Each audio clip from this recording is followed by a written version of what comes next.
God told me to tell you there's some stuff you don't have because you're still trying to prove to people you are who he said you are. There are those of you who are putting on and you're putting on for people and you're not going to get what God will have you to get as long as you're putting on.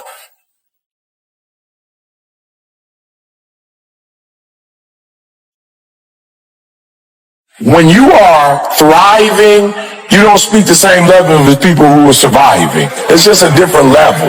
Like, it's just different talk. Amen.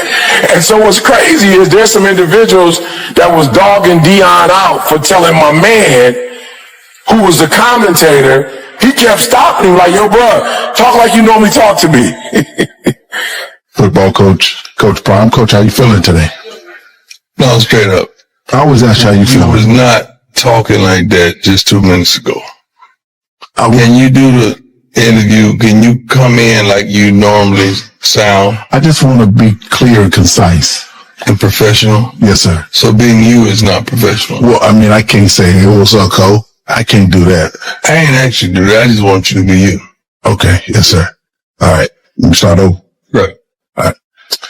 Join me is Jackson State Coach Prime. Is that the same? Dog, it's the same. Like, just be you. Just try your best to be you. Okay. All right. I thought I was doing that. But anyway, I want to just ask you, you feeling okay? See, like, if I say, man, what's up, Rob J? That's me. What's up, Rob J? You know the difference? Did you see the difference? That's what you do. I don't know who you trying to please out there, but I just want you to try your best to be you. He was like, what you doing? You know, like when they turn the camera on, you start talking different. Like, talk to me like you was talking to me a minute ago. Like, be your authentic self is what he was trying to say. He just said, be you. And my man was like, well, you know, I'm being professional. He said, well, you not professional. Like, you are professional. What type of professional are you trying to be?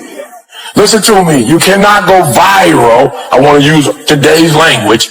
You can't go viral not being your authentic self. You got to be your authentic self to go viral. Does that make sense? So I'm going to start all over before I get into my message today.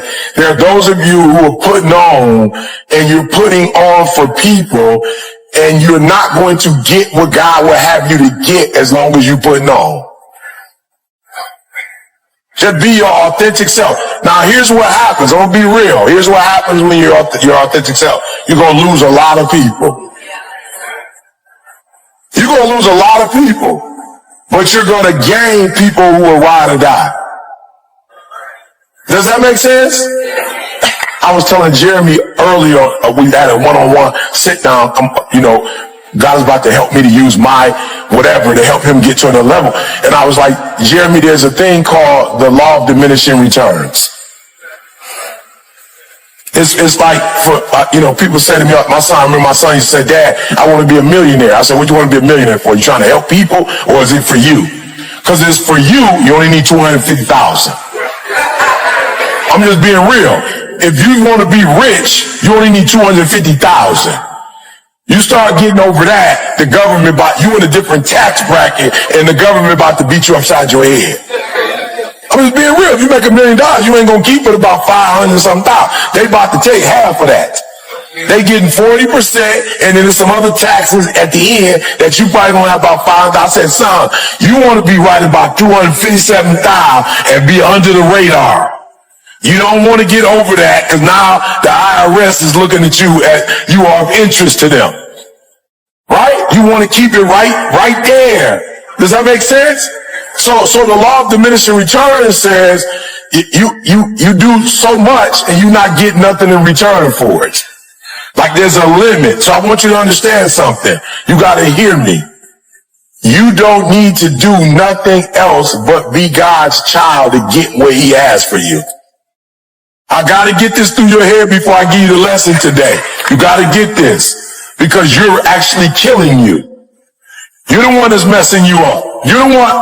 I told a group yesterday, There's nothing you can do to prove yourself to God. What you're doing is trying to prove yourself to you. You ain't about to prove nothing to God that he don't. He says, for I know the plans that I have for you, said the Lord of hosts. I know the plans that I have for you. You don't know them. I know them. And if me and you would get on the same page, I could do what I'm trying to. Does that make sense? Hey. You're not about to convince God that you know different than who you are. He knows who you are. If you would just realize who you are and embrace it, he could finally give you his plan. But he can't give you his plan when you this version of you. So all you really have to do is develop and he will deliver. Come on, write that down. Write that down. As you develop, God is going to deliver more of the plan. The reason why you don't have a full plan is because you ain't fully developed. God can't deliver to you what he wants to deliver to you because you're not developed to the level you need to be developed to get the stuff, and you chasing the stuff when all you need to chase is development. And as you develop, that's why I got very few followers on Instagram. It's people telling jokes. They got 10 million followers. They telling jokes. They got 10 mil. They telling jokes. I could tell some more jokes and get the numbers up, but I'm not interested in making people laugh. Ain't nothing funny. We live in a society right now. Ain't nothing funny. I mean, I'm gonna be telling you jokes. So I'm gonna talk development talk. Why? Because a small group of people are ready to get developed. But once you get developed, then God delivers. There. I love it. I love it. Here's the last one. Before we go to the word, God told me to tell you, you're gonna die. You're gonna die. And you don't know when you're gonna die, so stop acting like you know. So what God told me to tell you. He told me to tell you, some of y'all, if you knew you only had 3 years left, you'd live differently. He told me to tell you to live like you're going to die and stop living like you're going to live forever. Because you're not. Stop. Stop. I told y'all the story when my grandmother passed. My grandma been well her whole life. She was 92 almost. She was weeks away from 93. My father called me, my auntie called me like grandma in the hospital. I'm like, bet. And the way they said it was like, your grandma in the hospital. You know what I'm saying? She ain't never been sick. She gonna be out. That's how they said it. Like, grandma good. I was like, bet. Grandma called, hey baby, how you doing? I was like, all right, grandma, how you doing? Right? And so my father was like, she about to go into surgery. Right? But she ain't never been sick. She about to go into surgery. The doctor said, it's good. My grandma called me. I should have knew something was up. I was in Chicago. I was there. And my wife was like, you probably need to go see your grandma. I'm like, nah, I'll see her when she get out. I'll see it. God told me to tell you you're going to die. And there's nothing you could do about it. Now you can keep eating right, but you can eat right if you want to. You're not going to make it to 200. Keep doing push-ups. You good, but you're not going to live to be 200. So don't stop doing what you're doing, because that's going to help the quality of your life. But he told me you can't make your life go to 300 or 200. You're going to die. And some of us are going to die not because of us. Some of us are going to die because some other fool was drunk and hit us. So some of you not even going to die because of you. You're going to die because of somebody else's decisions. And my grandma called me just before we went into surgery. I should have knew something wrong. My grandma said, baby, I need your spirit. You know, grandma don't like to be sick, but I need your spirit. I need your motivation. You the one in the family that got that. And it was an eerie, whatever, weird kind of thing. But I was just like, she never been sick before, so she doing her thing. My father called me and was like, yo, she got out of surgery. They said she good. She just need to recover. I was like, bet.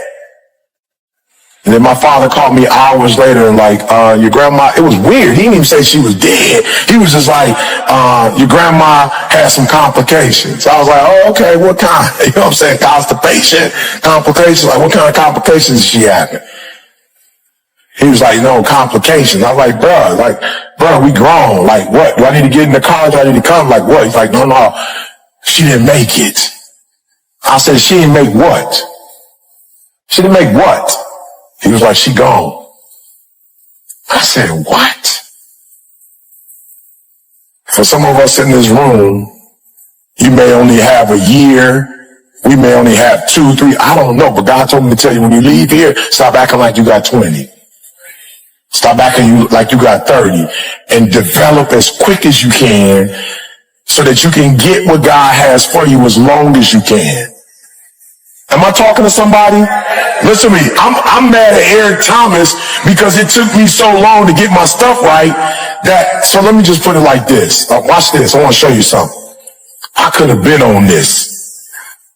I want to ask, how many of you that if I would have waited another 10, 15 years to get right with God, you may not have gotten a hold of my gift online? I just want to, can I just be real? Can I just be real? Like, I just want to show you what I'm trying to tell you. What if I still would be trying to work it out and try to get developed? What if I was still getting up at 8 o'clock in the morning instead of 3 with God? What if I didn't change, get my marriage right, didn't try to become a better father? What if I didn't change and develop and become this version of me? For some of you, that message that you got, that I wouldn't have been able to give that message because I wouldn't be me, and you didn't get that message at that time, and you would have leave here knowing that you may not have years. You may not have double digits. So whatever needs to be done in that time frame, do it. Because not only does it affect you, your development affects other people's delivery. I need you to hold on to that one. I'm going to say that one more time. Your personal development impacts the lives of other people's delivery. If you don't get developed, they don't get what God has for them. Does that make sense? I'm talking to somebody. Does that make sense? All right. Is it dark? You can't see me? I don't know. Or is it just deep and right now you're trying to reflect on it? Okay, good. Whatever. Because I just want to like you quiet. Okay. But if you focus, that's all. That's okay. I get it. That part I get. All right. So let's go to the word. I wrote it down. God told me to write it down. So the first one is an R. Write that down. The first one is an R. It's crazy. God gave it to me. The first thing God told me to do was, God told me to tell you that the first thing, these are 4 things that you have to do today. These are 4 instructions. It's not preaching or speaking. This is instructions. The first thing he told me to tell you to do is get to the root. Write it down. I wrote this stuff down. Stop doing leave work, he told me to tell you. Stop doing leaf work and branch work and do root work. That's what he told me to tell you. That some of you, and it's not a problem, but some of you are going to get surgery, like you're enhancing your physical fit. Some of you are in the gym and you working out. He told me to tell you, that's okay, but stop doing leaf work and branch work and do root work. He told me to tell you, stop doing leaf work. Some of you doing leaf work. There's nothing wrong with leaf work if you're doing root work, but he said you're not doing root work. So I'm not suggesting you don't enhance yourself, but he told me to tell you that when you fix the leaves, it's not about to fix the tree.